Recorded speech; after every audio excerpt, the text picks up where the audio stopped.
ఒకానొకప్పుడు ఒక చిన్న గ్రామంలో యాకోబు తాత అనే ముసలి రైతు ఉండేవాడు. యాకోబు తాత లోతైన విశ్వాసం ఉన్న వ్యక్తి.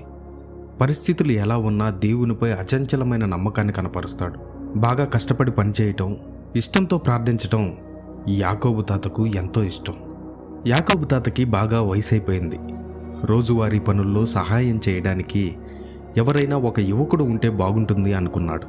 ఆ విషయం ఊరిలో ఉన్న వారికి తెలియడంతో ఒక పెద్ద ఆయన 25 ఏళ్ళు వయసున్న తన కొడుకు సమూయేలును తీసుకుని యాకోబు తాత దగ్గరకు వచ్చారు. వారిని చూడగానే వాళ్ళు ఎంత పేదరికంలో ఉన్నారో యాకోబు తాతకు తెలిసిపోయింది.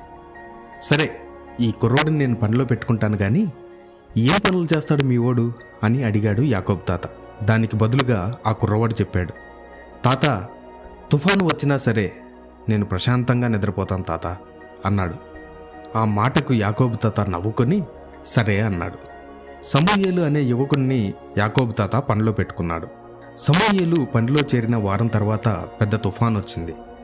పెద్ద ఈదురుగాళ్ళు, కిటికీలు టపటపా కొట్టుకుంటున్నాయి, చెట్లన్నీ విరిగిపోతున్నాయి, మనుషులు కూడా బయటికి రాలేని పరిస్థితి. ఈ పరిస్థితి చూసిన యాకోబు తాత కాస్త కంగారు పడ్డాడు. ఎందుకంటే ధాన్యం, వ్యవసాయ పనిముట్లు, ట్రాక్టర్, పశువులు అన్నీ ఉన్నాయి. వీడు ఏం చేస్తాడో ఏమో అని కాస్త దూరంలో ఉన్న సమూయేలు గదివైపు చూస్తే మనోడు మంచి నిద్రలో ఉన్నాడు.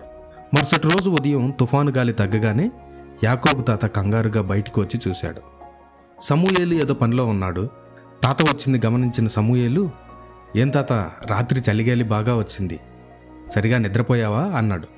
నాకు నిద్ర పట్టలేదు సమూయేలు, నువ్వు బాగానే నిద్రపోయావుగా అన్నాడు యాకోబు తాత. ఆ చల్లగాలికి మంచి నిద్ర పట్టింది తాత అన్నాడు. వారం తర్వాత మళ్ళీ తుఫాను వచ్చింది. నెల తర్వాత మళ్ళీ ఇంకో తుఫాను వచ్చింది. సమూయేలు తుఫాను వచ్చినప్పుడు లేదా వచ్చే ముందు త్వరగా నిద్రపోవటం గ్రామస్తులు గమనించారు. ఇలా అయితే యాకోబు తాత పరిస్థితి ఏంటి, వీడి గురించి తాతకు చెబుదాం అని తాత దగ్గరకు వచ్చారు. యాకోబు తాత, సమూయేలు తుఫానుల సమయంలో బాగా నిద్రపోతాడు. అతను మేల్కొని మీ పొలాన్ని రక్షించడానికి సిద్ధంగా ఉండట్లేదు. ఇంత భీకర తుఫానును ఎదుర్కొంటూ సమూయేలు ఎలా హాయిగా నిద్రించగలుగుతున్నాడు అని ప్రశ్నించారు. యాకోబు తాత మెల్లగా నవ్వి ఇలా జవాబిచ్చాడు, సమూయేలు సిద్ధంగా ఉన్నాడు కాబట్టి నిద్రపోతున్నాడు. అతను గాదెను భద్రపరుస్తాడు, ఎండుగడ్డిని కప్పాడు, తుఫాను రాకముందే ఎగిరిపోయే ప్రతి దాన్ని తాడుతో గట్టిగా కట్టి తుఫాను వచ్చినప్పుడు అతను చేయగలిగిందంతా చేశాడు. మిగిలినది దేవుడు చూసుకుంటాడని తెలుసుకొని అతను ప్రశాంతంగా ఉన్నాడు. అప్పుడు సమూయేలు ఇలా అన్నాడు, నేను ప్రభువుని నమ్ముతాను, నేను చేయగలిగిందంతా చేస్తాను, ఆపై మిగిలిన వాటిని ఆయన చేతుల్లో వదిలేస్తాను.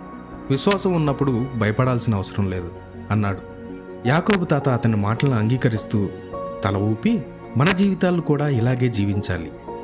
మేము సిద్ధం చేస్తాం, పని చేస్తాం, ప్రార్థిస్తాం, ఆపై ఫలితంతో దేవుణ్ణి నమ్ముతాం. తుఫాను సమయంలో సమూయేలు ప్రశాంతంగా నిద్రిస్తున్నట్లే క్రీస్తుపై మన విశ్వాసం ఉన్నప్పుడు జీవితంలోని తుఫానులలో మనం శాంతిని పొందవచ్చు. ఆ రోజు ఆ గ్రామస్తులు ఒక విలువైన పాఠాన్ని నేర్చుకున్నారు. నిజమైన శాంతి తుఫానులు లేకపోవటం నుంచి కాదు గాని వాటి మధ్యలో దేవుణ్ణి విశ్వసించడం నుంచి అని గ్రహించారు. ఆ రోజు నుండి తుఫాను వచ్చినప్పుడల్లా ఆ గ్రామస్తులు ఒకరితో ఒకరు, సమూయేలులాగా ఉండండి, మీ హృదయాన్ని సిద్ధం చేసుకోండి, ఆపై ప్రభువులో విశ్రాంతి తీసుకోండి అని ఊరంతా చెప్పుకున్నారు. మన జీవితంలో ఎన్నో తుఫానులు గుండి వెళ్తున్నా దేవునిపై నమ్మకం మనకు శాంతిని కలిగిస్తుంది.